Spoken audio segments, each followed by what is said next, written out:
যে বিল নিয়ে আজকে আমরা আলোচনা করছি, it is to amend the West Bengal backward classes other than scheduled castes and scheduled tribes reservation of vacancies in services and posts Act 2012।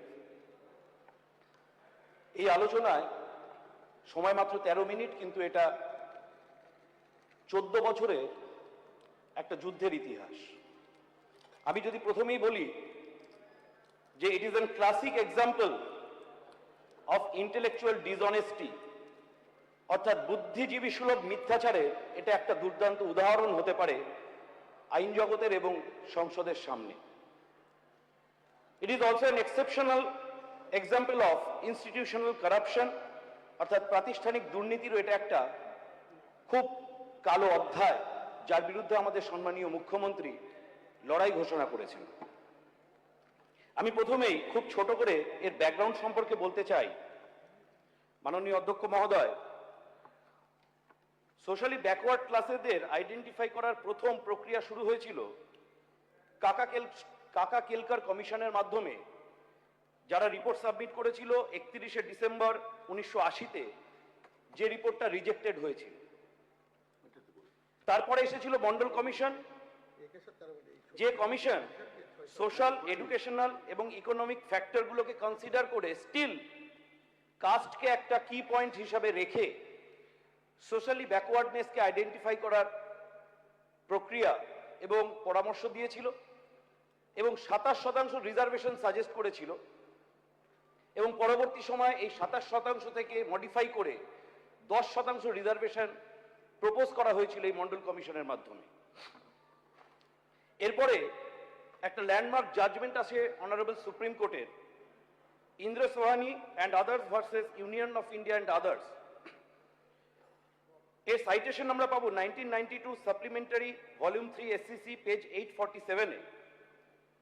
এখান থেকে এই জাজমেন্টের মাধ্যমে অনারেবল সুপ্রিম কোর্ট প্রত্যেকটা রাজ্যে এই ব্যাকওয়ার্ডনেস আইডেন্টিফাই করার জন্য ট্রাইব্যুনাল অথবা কমিশন গঠন করার কথা নির্দেশ দেয়। এই নির্দেশ অনুসারে 1993 সালে পশ্চিমবঙ্গেও এই কমিশন গঠিত হয়, যেটা West Bengal commission for backward classes এই হিসাবে চিহ্নিত হয়, এবং নোটিফিকেশন ডেটেড মার্চ 3, 1993। এই কমিশন, মাননীয় অধ্যক্ষ মহোদয় শুনলে হয়তো আশ্চর্য হবেন, 1993-তে গঠিত হবার পরে 1994 থেকে 2009 সাল পর্যন্ত এই কমিশন সর্বমোট 66টি কমিউনিটিকে ওবিসি বলে আইডেন্টিফাই করতে সক্ষম হয়। অর্থাৎ 15 বছরে 66টি কমিউনিটিকে আইডেন্টিফাই করা যায় পশ্চিমবঙ্গে ওবিসি তালিকাভুক্ত করার যোগ্য হিসাবে, যার মধ্যে 54টি কমিউনিটি হিন্দু এবং 12টি কমিউনিটি মুসলিম হিসাবে আইডেন্টিফাইড হয়।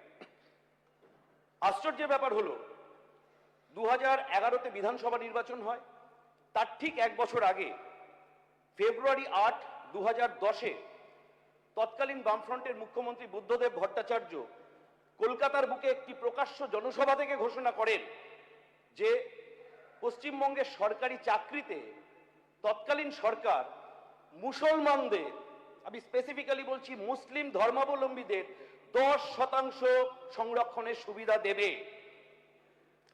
এটা হবার পরে আচমকা দেখা যায় যে কমিশন 15 বছর ধরে মাত্র 66টা কমিউনিটিকে আইডেন্টিফাই করতে পেরেছিল ওবিসি তালিকাভুক্ত করার জন্য, সেই কমিশন 8ই মার্চ 2010 থেকে 24শে সেপ্টেম্বর 2010-এর মধ্যে 42টা কমিউনিটিকে আইডেন্টিফাই করে ফেলে। অর্থাৎ আপনি যদি গণনা করেন মার্চ, এপ্রিল, মে, জুন, জুলাই, আগস্ট, সেপ্টেম্বর, অর্থাৎ 6 থেকে 6.5 মাসের মধ্যে 42টা কমিউনিটি আইডেন্টিফাইড হয়ে গেল। এবং কি পদ্ধতিতে হলো, কারা করলো, সেটা নিয়ে একটা বিস্ময়ের অবকাশ রয়েছে। এই যে 42টা কমিউনিটি আইডেন্টিফাইড হলো, ভাবতে অবাক লাগে কোন জাদু বলে 42টা আইডেন্টিফাইড কমিউনিটির মধ্যে 41টা কমিউনিটি মুসলমান ধর্মাবলম্বী এবং মাত্র একটি কমিউনিটি হিন্দু কমিউনিটি, যারা ওবিসি স্ট্যাটাস লাভ করার যোগ্যতা অর্জন করেছিল।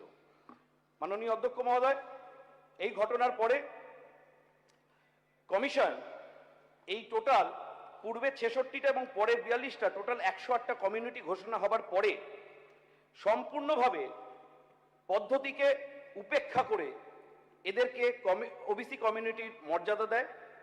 এবং মাননীয় অধ্যক্ষ মহোদয়, আপনার অবগতির জন্য জানাই যে টোটালি 108টি কমিউনিটির মধ্যে যে 56টি কমিউনিটি এবং এই 108টি কমিউনিটিকে ওবিসি এ এবং ওবিসি বি এই দুটি ভাগে ভাগ করা হয়।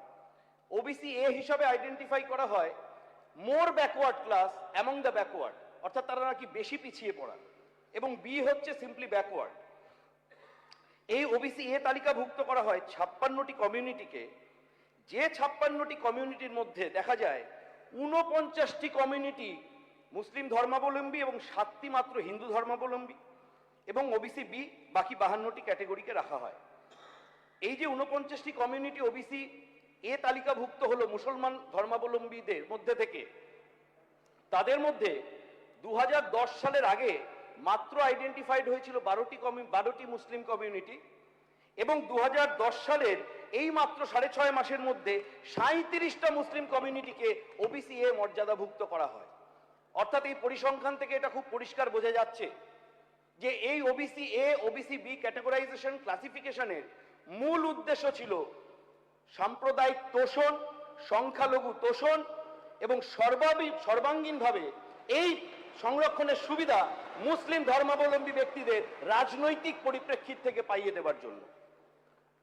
অধ্যক্ষ মহোদয়, এর সাথে আমি আরো একটি বিষয় উত্থাপন করতে চাই। একটি আরটিআই হয়, যে আরটিআইয়ের উত্তরে 24শে সেপ্টেম্বর 2010-এ রাজ্যের কমিশন জানায় যে তাদের সাথে কোনো রকম কোনো কনসালটেশন না করে এই ওবিসি এবি ক্লাসিফিকেশন করেছিল সরকার। অধ্যক্ষ মহোদয়, আপনাকে জানাই এই ওবিসি এবং বি ক্লাসিফিকেশনের সংখ্যাটা শুনলে সদন হয়তো অবাক হবে। 1,72,00,000 মানুষকে এই ওবিসি এ তালিকাভুক্ত করা হয়েছিল যারা মুসলিম সম্প্রদায়ভুক্ত। এই সামান্য সময়ের মধ্যে কোন ইনফ্রাস্ট্রাকচার নিয়ে, কত সংখ্যক কর্মী নিয়ে এই ক্লাসিফিকেশনের কাজ হয়েছিল তার সদুত্তর তৎকালীন সরকার বা তার পরবর্তী সরকারও দিতে পারেনি। মাননীয় অধ্যক্ষ মহোদয়, আপনার অবগতির জন্য জানাই, যখন আমাদের পূর্ববর্তী সরকার আদালতে হলফনামা দেয় এই সংক্রান্ত মামলায়, তাতে দেখা যায় যে তারা বলছে যে এই সংক্রান্ত যে আইডেন্টিফিকেশনের প্রসেস, ওবিসি কমিউনিটি আইডেন্টিফিকেশনের প্রসেস, এই প্রসেস কমিশনকে বাইপাস করে কাদের উপর ন্যস্ত করা হয়েছিল? দুটো সংগঠনের নাম উঠে আসে। সদন হয়তো আশ্চর্য হবে শুনলে, দায়িত্ব ন্যস্ত করা হয়েছিল ওয়েব কুটা এবং এবিটি এর উপর, যাদের এই ধরনের কাজ করার কোন রকম সেট আপ, ইনফ্রাস্ট্রাকচার বা অভিজ্ঞতা কোনোটাই ছিল না। অর্থাৎ সর্বতোভাবে এটা পরিষ্কার বোঝা যাচ্ছে যে এই সম্পূর্ণ কার্যক্রমের মূল উদ্দেশ্য ছিল রাজনৈতিক শোষণ করে মুসলিম ভোট ব্যাংককে কনসলিডেট করে কোনো বিশেষভাবে কোনো একটি বিশেষ দলের সপক্ষে নিয়ে আসা। মাননীয় অধ্যক্ষ মহোদয়,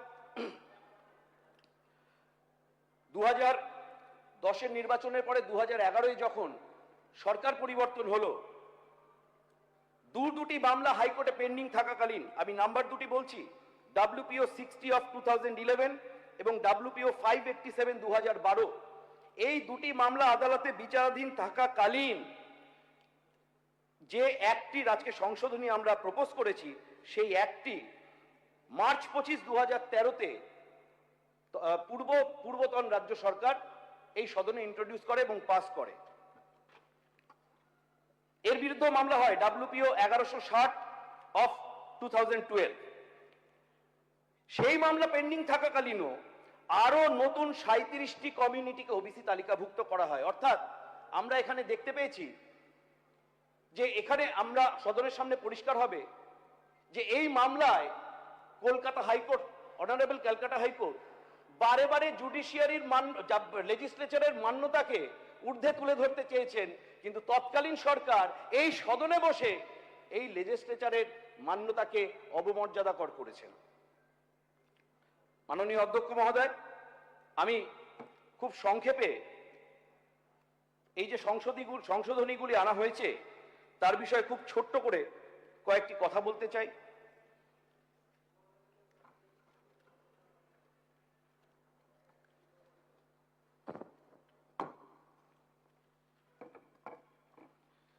এই সংশোধনীর যে সেকশন 2H, এই 2H সম্পর্কে আমি বলতে চাই। The state legislature on one hand, by reason of the first part of section 2H, has taken over the power to identify and declare classes as backward under article 16(4) of the constitution, yet a parallel power on the other hand has been conferred on the executive to declare classes as OBCs by legislature by the enactment of the second part of section 2H. The state executive was already conferred with the power to declare classes as OBC under inter alia article 16(4) read with article 46 of the constitution.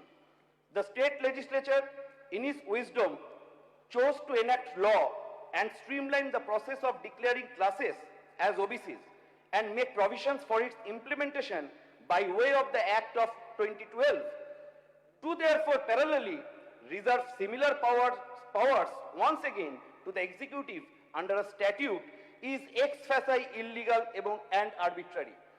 অর্থাৎ আইনে যখন এই সদনে 2012 অ্যাক্টটা পাশ করে লেজিসলেচারের হাতে OBC কমিউনিটির আইডেন্টিফিকেশনের কমিশনের সাথে পরামর্শ সাপেক্ষে অধিকার এই মহতি সদনকে দিয়েছে, এই মহতি সদনকে দেওয়ার পরেও প্যারালালি একটা আইন রাখা, যে আইনে এক্সিকিউটিভের হাতে দায়িত্ব নষ্ট করে দেওয়া, যে এই সদনের মহতি সদনের উইজডমকে বাইপাস করে এক্সিকিউটিভের মাধ্যমে ওবিসি কমিউনিটি আইডেন্টিফাই করা এবং ঘোষণা করে দেওয়া, এটা x FSSAI illegal and arbitrary. মহোদয়, এই প্রভিশনের একটাই অর্থ ছিল, যখন মহামান্য কলকাতা হাইকোর্টের নির্দেশ অনুসারে এই সদনে 22 মে 2024 অনারেবল ক্যালকাটা হাইকোর্টের landmark judgement passed by Honorable Justice Tapabrata Chakraborty and Honorable Justice Rajasekhar Mantha, তাতে পরিষ্কার বলা হয়েছিল যে এই সংক্রান্ত বিষয়গুলো, এই সেকশনগুলোকে স্টার্ট ডাউন করে দিয়ে, যেগুলো নিয়ে বিতর্ক ছিল, মামলা ছিল, এদেরকে স্টার্ট ডাউন করে দিয়ে সদনে সদস্যদের সামনে বিল পেশ করে বিস্তৃত আলোচনা করতে হবে। তৎকালীন আমাদের বিরোধী দলনেতা ছিলেন বর্তমান মুখ্যমন্ত্রী শ্রী শুভেন্দু অধিকারী মহোদয়। তিনি 30 সেকেন্ড অনারেবল স্পিকার স্যার, তিনি বারে বারে এই সদনে চেঁচিয়ে বলেছিলেন দাঁড়িয়ে, আমরা টিভিতে সেই সম্প্রচার দেখেছিলাম, যে এই বিলের উপর এই সদনে আলোচনা হওয়া দরকার আছে। সেদিন তৎকালীন স্পিকার মহোদয় টিফিন ব্রেক ঘোষণা করে দিয়ে আলোচনাকে বন্ধ করে দিয়ে একতরফা ভাবে এটাকে পাশ করিয়ে দিয়েছিলেন। আজকে আমি 30 সেকেন্ডে শেষ করে দিচ্ছি। আজকে আমার বক্তব্যে এইটুকুনি থাকলো যে আজকের এই যে সংশোধনী, এটা অত্যন্ত যুগোপযোগী, বাস্তবোচিত এবং আইনসম্মত। আমি এই সংশোধনীকে সর্বতোভাবে সমর্থন করি।